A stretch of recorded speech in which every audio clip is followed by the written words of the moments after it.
To add on to last week's very pathetic jobs report, we got a new report on the inflation index for the month of January this week, and it shows that consumer prices inflation was up 3% just in the month of January. And Donald Trump didn't waste any time to let everybody know that even though he is the president, this is all Biden's fault. Trump got on Truth Social and simply said, "Biden inflation up."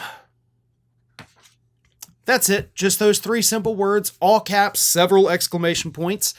Biden inflation up. And then he just went about his day, right? That'll do it. That'll get all of the attention off of me, right? Nobody's going to blame me. I just said Biden did this. Here's the thing. Yes, Biden was the president for the majority of the month of January. Donald Trump only had the last, 10 and a half days of it.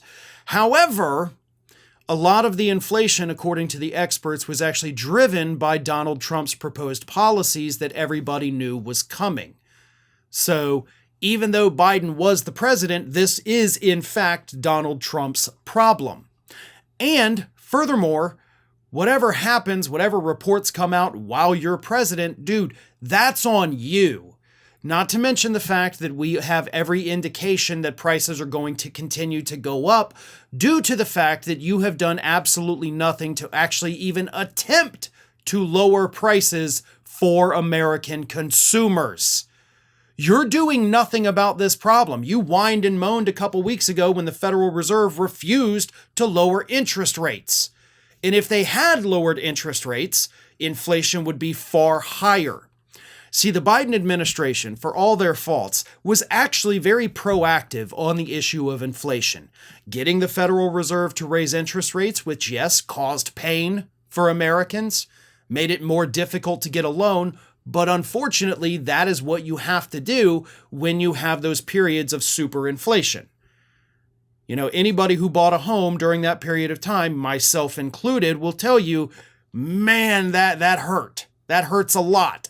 And we're hoping they go down so we can all refinance, right? But it was necessary in order to get inflation under control. Trump has made it clear that he does not want the Federal Reserve to raise interest rates. He wants to lower them. And if he does that, inflation's going up. If he continues to bury his head in the sand on the issue of the bird flu and prevent our scientific departments from being able to even address it or mention it or fund any kind of tracking of it, which is all banned right now, as long as he continues to do that, we're going to see egg prices continue to soar, and we're going to continue to see the egg shortages that are creeping up all over the country. This is on him. There are things he could do. I mean, look, this guy loves signing executive orders, whether they're legal or not. How about you sign a price control executive order, right? Let the courts sort that out, but show the public that maybe you're going to do something about it.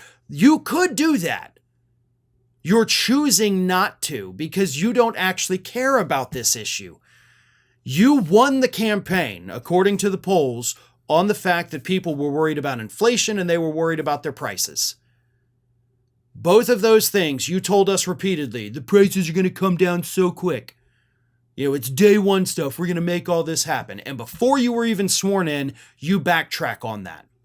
Last week, your press secretary, Caroline Leavitt, was asked specifically, when are prices coming down? Her response is, we don't have a timeline. So this administration is doing absolutely nothing to ease the concerns of the people that put them in office. And instead, he is trying to blame the guy that had the job before he did. The guy who actually did bring inflation down. Trump's policies, all of them, are inflationary. The mass deportations lead to inflation. The tariffs lead to inflation. Everything this man is doing is making it more difficult for the very people who put him in office, as well as the people who voted against him. We're all suffering together, and Donald Trump could not care less. Thanks for watching today, everybody. And don't forget, if you're not already, please do subscribe to this channel. We have fresh content going up every single day, and I would really hate for you to miss out on that. And speaking of missing out, if you're not following me across all other social media outlets, then get on it. You can follow the links in the description of this video.